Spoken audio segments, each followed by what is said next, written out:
welcome back for this session. And yeah, I know it's a challenging one because it's 4 p.m. I call it the graveyard shift. But we'll try and make this as interactive, as explosive as possible. I think that was the mandate given to me. Explosive. Hamdan, how? What kind of explosions do we want to encourage? I really hope we can make it explosive at this hour of the day. Intellectually stimulating. How about of course, at the very least. Of course, joining me on the panel is Kian Ming. The introduction has already been made, and of course, we've got Hamdan. But I also want to actually have some ground rules, right? Some house rules so that we know what we're doing for this 50-minute session and what we're going to be discussing. It's really, the title is interesting. It's Why Now? What is different this time? And the focus is going to be on industrial parks. And I think when it comes to rebranding, rebuilding, reimagining Malaysia Inc., it's been done countless times. Okay, and I think when we sit here, we think there's a sense of deja vu. We've heard it all before. But is there really going to be change this time? Is there going to be political will to drive it through? Is corporate Malaysia very different? Or are we just going to have history repeat itself, whereby we have wonderful plans, blueprints, but then no execution? So I'm going to start this session with some slides from Kian Ming. But before that, I do want to ask you all about the poll that we did earlier today, right? Which is the question, does Malaysia have what it takes to have world-class industrial parks? And I was actually really surprised because 86% of y'all said yes. I actually expected more people to be very 50. or even like 60% say no, because Malaysians, sometimes we always tend to think the worst of ourselves. But these results are surprising. But Kian Ming, I think you're going to start us off. So you've got some slides for us. Just 10 minutes, please. Sure. Yeah, thanks Xiaoning and Hamdan. Thanks Sunrise for inviting me to share on this topic that I've always been very passionate about when I was an MP as well as a Deputy Minister. And I continue to advocate for this, wearing my current hat of board member of MIDA. And the reason why I wanted to talk about this, especially in context of Johor and also some of the industrial park developments that are happening there, is because it's a really good opportunity to showcase what Malaysian companies can do, starting in Malaysia and perhaps later on bringing some of these expertise overseas. So I'll quickly go through the slides. Oh, suddenly go to 45 minutes already. It's okay. Yeah, let me just play the slides. Okay, can we have my slides on, please? Okay, it's up. Okay, so this is the quickly overview. We'll go through the overview. Current challenges, and then after that, going to some good examples with regards to world-class industrial parks, some characteristics, what kind of strategic partnerships we can look for, classification and measurement, which is something that MITI and MIDA is looking at, and then lastly, using the Johor-Singapore Special Economic Zone as a catalyst. So quickly, okay, current challenges. This is something that I faced quite a bit when I was an MP, covering the industrial parks in my own area of Serdang and Bangi, and also as Deputy Minister traveling to different parts of the country looking at industrial parks. Many of the old industrial parks have very poor infrastructure. Some of them have not even been properly legalized. The Mandarin word for it is piao pai, because many of these were created when during times when building plans were not even a requirement, right? And as part and parcel of this process, many of the management committees where they exist have also not been functioning well and functioning properly. For your information, there are such things called industrial park management committees at the local government level, and also the state government has some jurisdiction in terms of calling for these meetings and coordination efforts, but they usually do not have much power and have limited resources. And at the same time, funding from the federal government through ministries such as MITI is also relatively limited. And then lastly, as we stand, we do not have any classification framework for industrial parks at the federal level, right? So this is something that we can rectify. So some of the good examples, going from some of the challenges, we look at what I consider to be a leading example of a world-class industrial park that has been built by a listed company, AME. I understand, Xiaoning, you're going to be interviewing them next week, is it? This week. Oh, this week. Yeah, okay. So, yeah, So this is a park in Senai in Johor that I visited when I was a Member of Parliament and also Deputy Minister. And what is fantastic about this park is that if you can see on the left-hand side, they actually provide centralized living quarters, CLQs, that are just next to the industrial park itself. This was before 2021, where the Ministry of Local Government and Housing and Local Government actually came out with a circular to approve for the building of CLQs in industrial areas, right? So they already had the foresight to want to integrate this into industrial parks. And you can see on the right-hand side, they actually have very good facilities in terms of landscaping, public amenities, as well as sort of like exercise and landscaping, advantages there, right? So you can see some of the advantages of this particular industrial park. Infrastructure is well developed and well maintained. There are shared facilities, including shared places to do seminars, to do workshops and training sessions. The retention pond that you could see in the picture previously is part of the public landscaping. Like I said, CLQ is also in this planning ecosystem. And importantly, AME, as far as I know, they still own and manage the management committee, including running the workers' accommodation. And this is something that I think will be an important trend even for real estate players moving forward, because you can have access to a good recurring income from rental, from management fees, and at the same time, if the people that you are selling these parks and these factories to knows that you are going to be in it for the long haul, rather than just selling the piece of property and handing over the responsibility to a management committee which you do not have any stake in, I think the possibility of you commanding a higher price would be much better as well. There's also suitable for smaller factory floor space, which means you are not catering for large 100-over-acre kind of factories, but smaller ones that can sell at a higher value per square foot.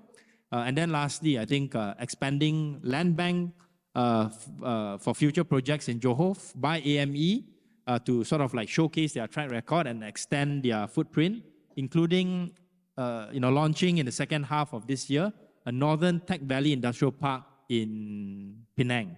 So maybe one of the questions, Shawnee, you can ask them is, why haven't they come to Selangor? What are the challenges of coming to Selangor, right? And then maybe some of the opportunities associated with Johor. Right? Characteristics of our world-class industrial parks, I think you need a transparent and detailed overall master plan. You need, of course, some of these ESG-related initiatives and also characteristics, not just energy, but also social when it comes to workers' accommodation, and also in terms of risk and safety management. And then there's also the management of common property. Now, because of our good 5G connectivity, the kind of internet and mobile connectivity that can be deployed, including 5G enterprise kind of capabilities for manufacturing factories that need it, for example.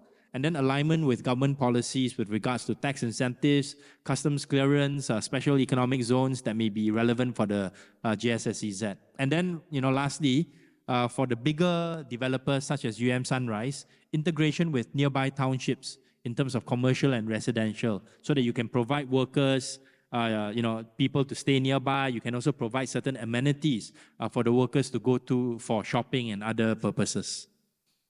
Right, so this is something that I took from UNIDO, examples of industrial, environmental, and also social infrastructure consideration. And one thing that I realized when I was doing research for this is that these kinds of frameworks only came in quite recently by UNIDO. This was a report that came out in 2021. And then there's also another reference later that came out in 2022 with regards to eco-industrial park standards. And I think this is a recognition that industrial park standards and classifications is something that we need, especially when we want to move into ESG-related classification. So this is from a different UNIDO report that came out in 2022, looking at industrial parks as a subset of world-class industrial parks. And you can see the kind of different measurement parameters that they put in there with regards to park management, environmental practice, social performance, and economic performance. And this is done together with World Bank and also a German industrial group that is represented by GIZ. Okay, so strategic partnerships for world-class industrial parks is important in Malaysia because we do not have a very long and storied track record with regards to developing these industrial parks. If you look at our neighbors in Singapore, for example, because of their limited land, they've been forced to go out to different countries, including in Malaysia, Vietnam, China, and other places to learn about how to do and build world-class industrial parks and use that as a marketing tool to be able to expand their footprint globally, right? So bringing in energy and waste management players, I think in the planning and marketing phase of the industrial park development is something that is part and parcel of a world-class industrial park proposition. Partner with foreign players if they can bring in technologies that are not locally available. I've had discussions with Dato Amran at Sunrise, with some of the partners that I'll talk about later as well. And then coming up with models of rehabilitating brownfield industrial parks, of which we have quite a number of around Malaysia, around Peninsular Malaysia, with support from local, state and federal governments, with the possible assistance of international organizations such as ADB and World Bank. Currently, we do not have these kinds of rehabilitation of brownfield industrial sites in Malaysia, and it will be something that I think the government, together with the private sector, should look at. And then lastly, consider different collaborations with different countries, whether it's China, Malaysia, Japan, Malaysia, Korea, Malaysia, EU branded industrial parks with infrastructure players from partner countries to anchor these developments. So in Vietnam, for example, in the 1990s, they already started with Singapore-Vietnam Industrial Park that was initiated by the then Prime Minister Goh Chok Tong. So some examples of strategic partners, I'll give you a few that I have engaged with. Pantas is a local startup company looking at climate solutions for carbon and ESG management, and they are looking to see whether they can do similar kinds of measurements for industrial parks that will go into things like classification and also categorization. Hamdan has received quite a number of awards as a small company from The Edge and a few other organizations that does heating and energy solutions. KJTS, District Cooling Systems and Facilities Management. It's a new, it's an old company that has recently been listed on the ACE market. SolarVest, RE Solutions is already a well-known player. You have UEM Lestra here looking at renewable energy and other kinds of sustainable solutions. And you have Keppel Infrastructure from Singapore. You have Sembawang Corporation as well. And then I mentioned Capital Land because of the Nusa Jaya collaboration. And then finally, a Japanese entity that I'm aware of called IHI Asia Pacific. Not very well known in this region, but they are looking at industrial parks as a way to expand their footprint. And this is an example of a Japanese company. Okay, so I move into the second last area, which is the classification and measurement of industrial parks. We have the GBI, the Green Building Index, to measure different levels of energy efficiency and this kind of platinum, gold, and silver classification for office buildings. But we don't have this for industrial parks. So I think we need to have this in order to provide incentives for industrial park developers to provide better infrastructure. Because this is one of the big problems that many industrial park developers face. I'm willing to put in the capex, but are the people willing to pay the extra for this capex, right? So having this kind of classification and measurement would be able to increase the value of these industrial parks and the factory lots within them. And then slowly but surely upgrade and uplift the capability of industrial park developers in Malaysia. Thirdly, get the private sector more used to paying for quality infrastructure and investing in the long term, starting with the multinational companies. Fifthly, create better opportunities for the service sector, which is something that is not really talked of a lot, but I gave a few examples just now. KJTS, Hamdan, as well as Pantas. And then finally, allow local councils to collect more taxes, right? Because the higher the value of the land in terms of industrial parks, the more they will be able to charge for quit rent and assessments. Okay, finally, I think an example of the parameters of measurement for industrial parks, this is taken from UNIDO as well.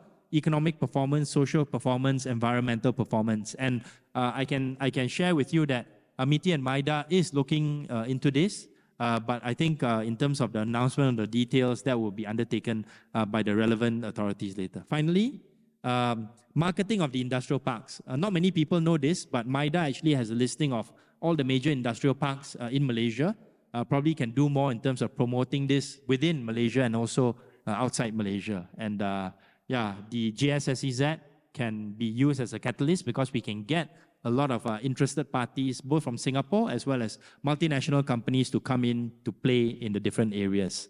So thank you, and please keep in touch through these different channels that I use, especially on LinkedIn. Thank you very much. Back to you, Xiaoning. Okay, thank you very much for that, Kian Ming, even though you took 3 minutes longer than you were supposed to, but never mind. Hamdan, I'm going to bring you into this conversation. Do you have some thoughts on Kian Ming's slides? I think probably maybe we have to look at the context of how Malaysia started its journey on industrial parks. Many may not remember that where we are now located, PJ, was a creation as a result of Malaysia's strategy on import substitution. And similarly, we had Butterworth and Sungai Pinang in Penang, and I think if I remember right, it's Tampoi in Johor, and later on Pasir Gudang. So from there to today, definitely is a huge journey. And in that process, we have grown industrial parks on an organic path. It's never one that it was a very plan-led. It was reactionary and maybe context-based, supply-led sometimes. And as a result of it, today we have probably in excess of 500 parks scattered across the country. Yeah. So you are in a situation where that you have large number of parks, whether they are performing, not performing, how well they established, they use. I think nobody has assessed and looked at it at all. And I think this is one major issue. The second thing I think we need to understand is that parks started with government. And I think we have allowed the market to take charge and grow. And what I think has shifted is that what started as industrial policy has become more of a real estate investment. So there are people who actually even out there actually warehouse industrial land as part of a strategy to actually, look at appreciation and so on. And I think that's where maybe we have to think about, is industrial parks part of industrial policy towards strengthening the economic engine of the country? So there's somewhere along the line, I think we have lost the plot and so on. Third, just one point. I think most people, including property developers, they will warehouse agricultural land, waiting to convert into industrial land. Yes, indeed. And I think the third thing is that we need to also recognize that the scale of industrial parks actually are mini cities or sometimes very large cities. But the way we look at these places, unfortunately, its places are either seen as dirty places, dangerous places, or not desirable places. Or far away from town centers. And it's also true that it was the case when it started in the early days, because it's labor intensive, it's polluting, and it was what they call, it is kind of a place that you don't want, not desirable. Messy kind of stuff and so on. Not So, eyesores.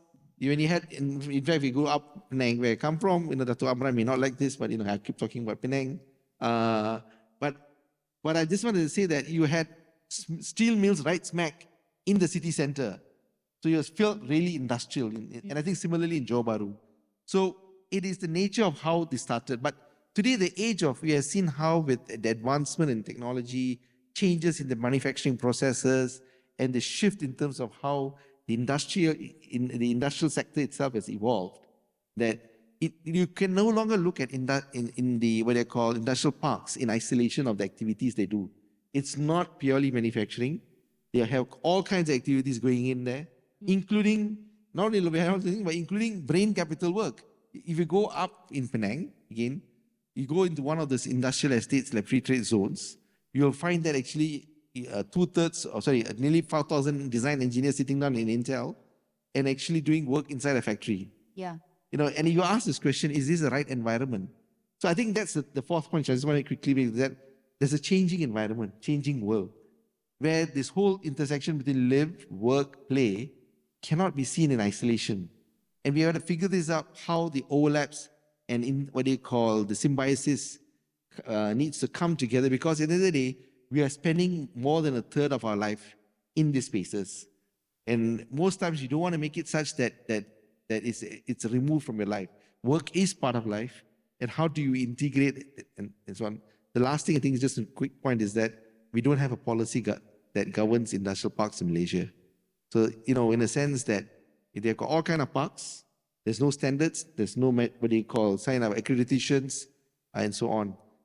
So the question arises and begets: do we build more parks? Do we regenerate parks? And what is that pathway for parks in Malaysia, more specifically to Iskandar Puteri? Yeah, okay. Very valid points, gentlemen, which is actually my next question. And I'm looking at you, Kian Ming, because you sit on the board of MIDA. Why don't we have a national policy on industrial parks? We love our policies. We have so many. Why is there a void in this space? If I were to look at some of the other classifications that are out there, I mentioned GBI. Usually, in the case of Malaysia, it is the private sector with perhaps certain commercial interests that drive the development of these standards, right? So in this case, for GBI, it would have been if I'm not mistaken, Persatuan Architect Malaysia. There is no equivalency in the private sector for industrial parks, right? And in fact, many industrial park players like AME, they are specialized.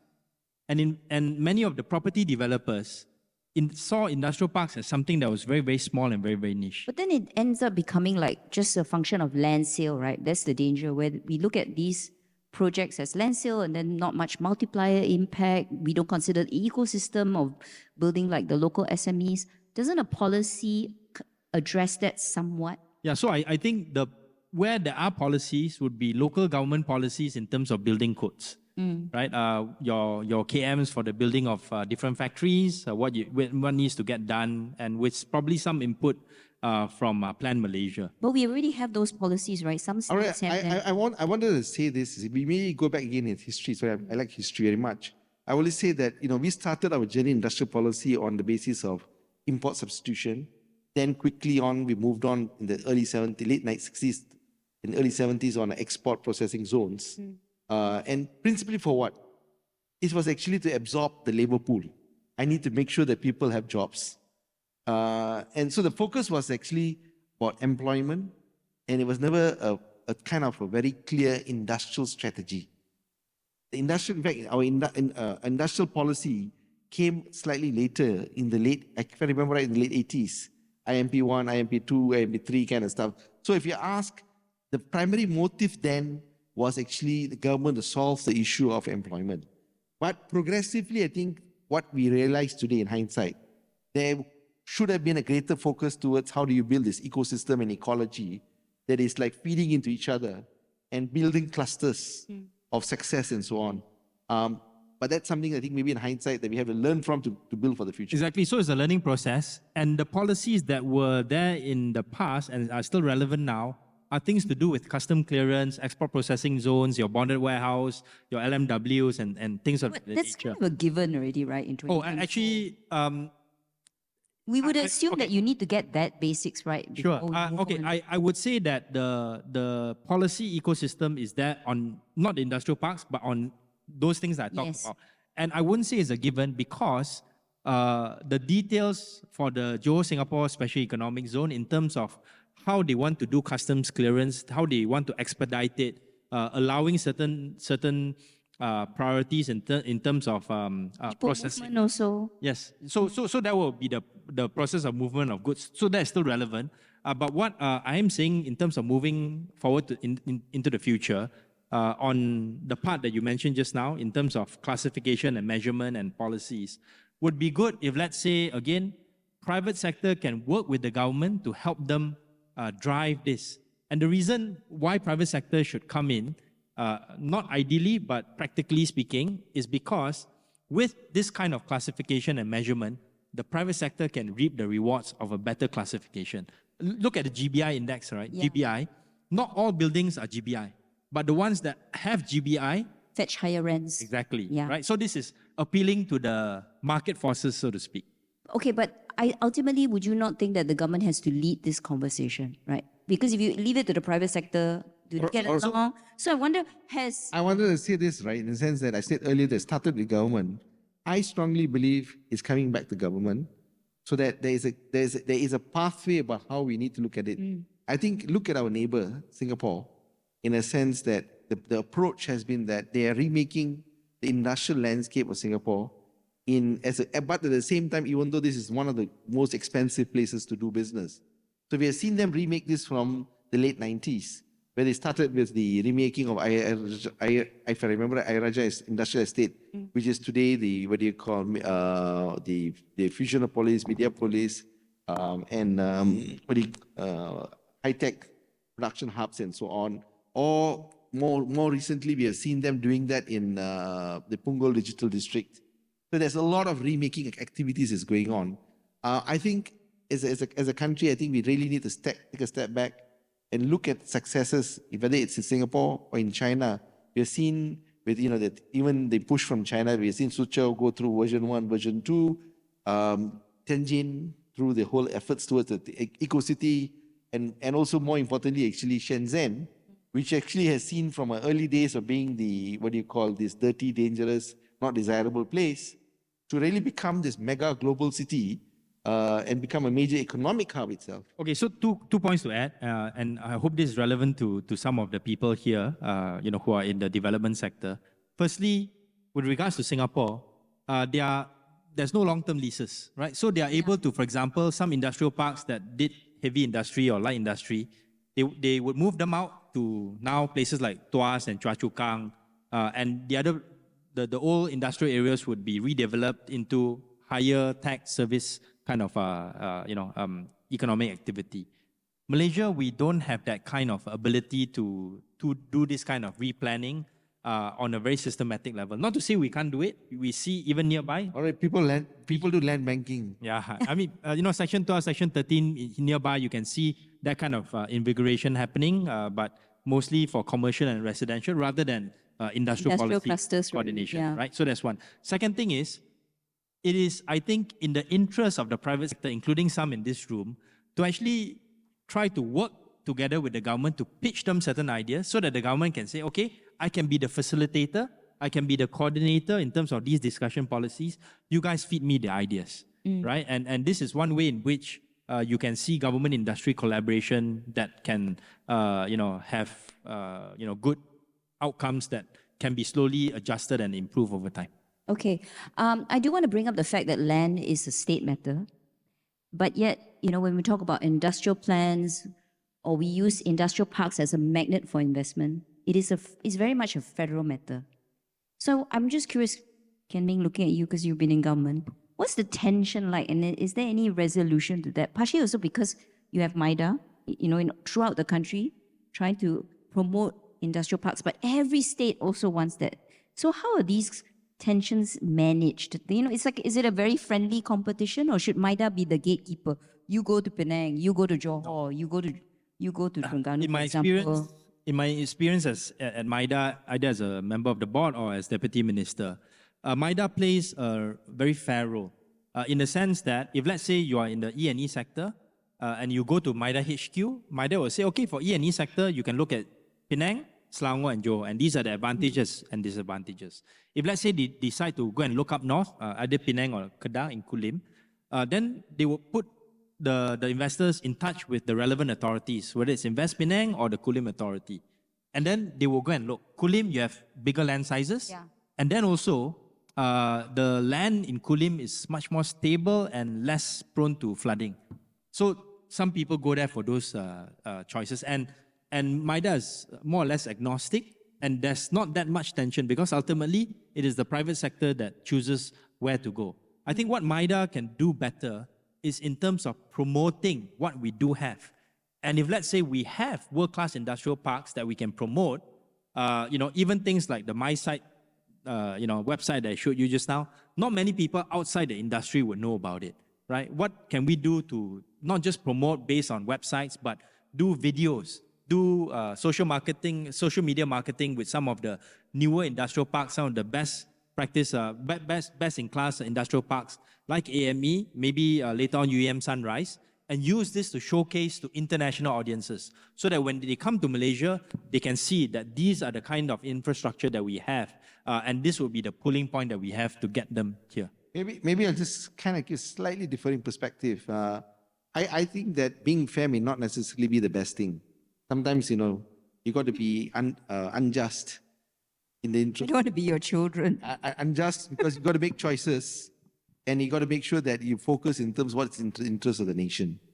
So when you start distributing that Zone A has already got enough investment from here. I put Zone B, Zone C kind of stuff, and you allow the market to choose. You need to have a more active strategy. So look, I'm building ecosystem ecology towards clusters, and eventually I want to create this whole idea of making sure there's spillover effects for local firms and so on.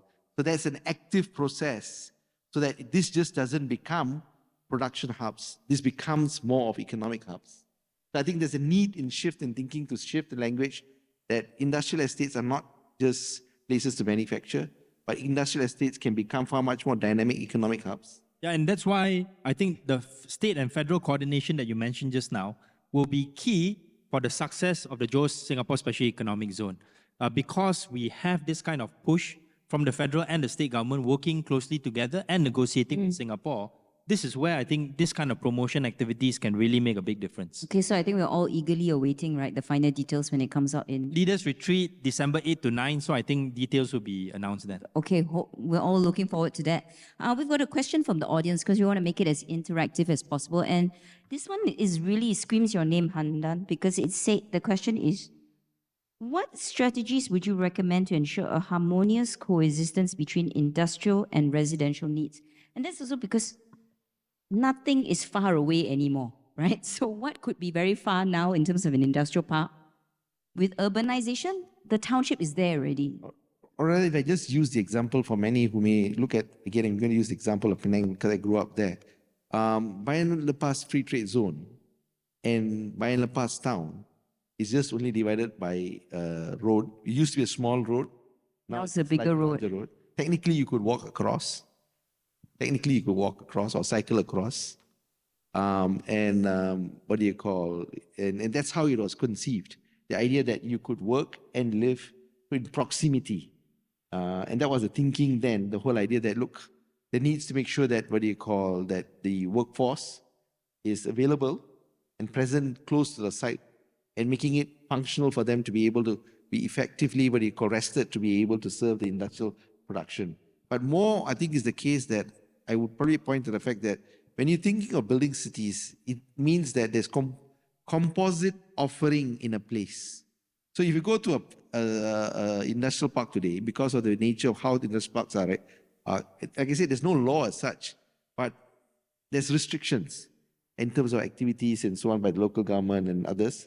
So what happens is that you can't find a kopitiam. You can't find, a social space. You can't find... In fact, what happens is that most firms start building their own ecosystem in their own factories. Yeah, they have to provide the canteen. Right? But instead of building a kind of common user facilities and others, so you got to think like industrial parks also, like in the context of, say, a large supermarket, it needs to be curated, there needs to be placemaking, then you need to think about social spaces. What is in fact, the anchor tenant of the mall today is no longer having an anchor business, rather it's actually the social space itself, because that's what will attract people. Similarly, we got to think industrial estates in a more dynamic context about how you make these places attractive places for people to spend their time 8 to 10 hours a day. Yeah, so just to add to that, I would roughly classify industrial parks into two areas. One is the new ones in new zones like AME, like the ones in Batu Kawan, in new areas where you have to plan for the residential, commercial, attachments and developments to come nearby. The other big category where a lot of things can be done is in existing industrial parks, including many in the Klang Valley, that sits just next to existing residential areas. So one place that I'm very familiar with is Blakong. When you mention Blakong, the idea that you have is of industrial estates, and there are 6 or 7 there. And the reason why I know is because it was my former constituency. Right, so one of the major challenges there is with regards to old infrastructure. Roads are very small. Sometimes the drainage there is not very good, and of course, living spaces for workers are also very constrained. So what happened there was we managed to get approval to build the first CLQ on industrial land in the Klang Valley. 15-story building is almost done already. We'll be able to house 2,000 workers. The amenities there, sports complexes, canteen, transportation for them, safe space. And if let's say that can be part and parcel of rebuilding or rehabilitating some of the older estates, it will be good for the local ecosystem as well. And if, let's say, just one final note, if whatever monies that the industrial park estates or the factories themselves pay to the local council in terms of, let's say renewing extending their lease, for example. If, let's say, that money can be ring-fenced to that particular area and used for infrastructure improvement, that can also improve that kind of healthy ecosystem. And if, let's say, some people want to convert part of that industrial land into housing for commercial or residential, that conversion premium maybe can be put in to improve the infrastructure as well. Basically, you have to bring the principles of how we run our residential market, or the principles in terms of the, what do you call, retail sector and all those things, into industrial park management. The things needs to be managed. It's not industrial park land sales. It's not industrial factory sales. The mindset, I think it needs to shift so that these places are actively managed and governed. But the issue is, are developers ready to change their mindset, right? At the moment, do they just still see industrial parks as land sales, and then they take their hands off the management? And then, like you say, some of the old industrial parks are just terrible. They're just so badly managed. No, so do we need to then have some sort of legislation to change that? You can change the developer's mindset by giving certain commercial incentives. So how about industrial park REITs? Yeah. Right? That's something that Singapore has. Yes. Malaysia, I'm not quite sure what it is that developed. But in Malaysia, there's some. Axis. If you probably look at Axis, you probably look also at Quill Capital with the whole Cyberjaya facilities that they built and rent and so on. So I think there is, in a sense, that there is a pathway towards that, but it's not actively pursued because that nobody provides that governing environment, then creates a scarcity factor to it, right? Because today they want, to a large extent, you rightly said earlier that agriculture land, everything is being land banking, waiting, and so on. I think there needs to be said, look, stop expanding, look at reusing and upgrading, because infra is already available in most of these places, and you could get a faster results in that pathway. That's why the commercial incentive is actually very important. Yeah, government, yes, has its role, but as you all know, government moves quite slowly. With the right kind of financial incentives, I think the private sector can take the lead in some of these things. Okay, let's talk about sustainability, right? Because if you ask me, the future or the modern industrial park must have that component. And I think a lot of MNCs demand of it. I'm just curious, here in Malaysia, do we just pay lip service to it? Is it just greenwashing? How do we get this part and parcel of, when we build something, we think about it from the get-go, not as an afterthought? All right, when it comes to say that the Environmental Quality Act governs a lot of these things, so things around what you call dangerous, hazardous stuff and so on. Okay, we tick that box. And I think secondly, the Environmental Quality Act, also yes, in the 70s, 80s, they were polluting. I think there's greater amount of enforcement and standards put in place. In fact, many factories, especially the FTZs and others and so on, Fireside and LMWs, they are the discharge going out or and so on is actually probably safe standards. Whether it's air pollution, it's present but much reduced level. Now, I think there's greater scope to do what I would call achieving world-class standards. Yeah. So we do minimum standards, but I think there's greater room to move towards world-class standards. So if we had to benchmark ourselves, right? Is it realistic that we can get to those world-class standards? Are we very far? What do we need to really do? Firms are already demanding green energy. Yeah. I think it's not a matter of time with ESG and others. Shareholder activism is going to force those who are actually doing production to make sure that not only comply the labor standards and energy standards, they're going to ask for other kind of all of this environmental and social policies to be considered as what Kian Ming highlighted in the UNIDO guidelines that has been already out there. Yeah, so I'm very practical. I know that this is what I proposed just now in terms of world-class industrial parks is not for everyone. The local SMEs are not going to pay that kind of money to buy factory lots with that kind of standard. Those kinds of industrial parks are already in existence, right? And many local players are good enough to develop at that level. But we need world-class industrial parks for the reasons that I talked about just now, to be able to pitch Malaysia in a different way, to attract FDIs that can position and place themselves, and to be able to then develop our local ecosystem, services, construction, ESG-related compliance, and bring those standards outside Malaysia. So I think Japan, Korea, China, you have those kinds of industrial park standards already, but there's no reason to see why Malaysian players cannot be part and parcel of this ecosystem, especially with some of our better property developers that have had a good record in terms of commercial and residential development. Okay, I've got a question in myself asking whether we also don't look at industrial parks as a place of collaboration. And this is about the ecosystem, right? So, okay, yeah, great. You got, the likes of Alphabet, Google, setting up data centers. And then you see these record sums, 60 billion ringgit. Fine, great. But I always wonder, what happens to the local SMEs? Are they going to be left out? So your contractors, for sure, all making plenty of money. Sunway Construction, Gamudas, IJM, all smiling all the way to the bank. But what about the smaller guys? Are we leaving them out as we actually move ahead in terms of using industrial parks as a way to get investments? Because that's critical also, right? Malaysia, when we talk about our economy, we can't ignore the SMEs. There's such a large percentage of it. Yeah, so I also jump on the Penang bandwagon since Hamdan is here. One example in terms of private sector coordination is how some of the E&E players, and in this case it was Vitrox, Pentamaster and Inari, coming together to fund something called the Penang Automation Cluster. And this is a group of smaller factories that are the SMEs that do things like iron casting and provision of the material components that goes into some of these E&E machines. So they brought together this ecosystem, and from what I heard, it's gotten relatively decent traction. Can there be an industrial park version of this though? Yeah, so it is in an industrial area. Yeah, but like, how do we then get? Is it the investors? That's the planning part. That's the coordination part, lah. And I think I probably can say this: there's active role the government plays to encourage SMEs and so on, or production. There's lot incentive support and all that is present. But the hunger needs to be out there for people to be in the industrial sector. Everybody finds that it's easier to make money buying in real estate properties. And in fact, there are many firms who I know that, they shift into actually becoming real estate companies. It's only now with the semiconductor boom, suddenly there's a kind of focus on maybe we should go back to the technology side and so on.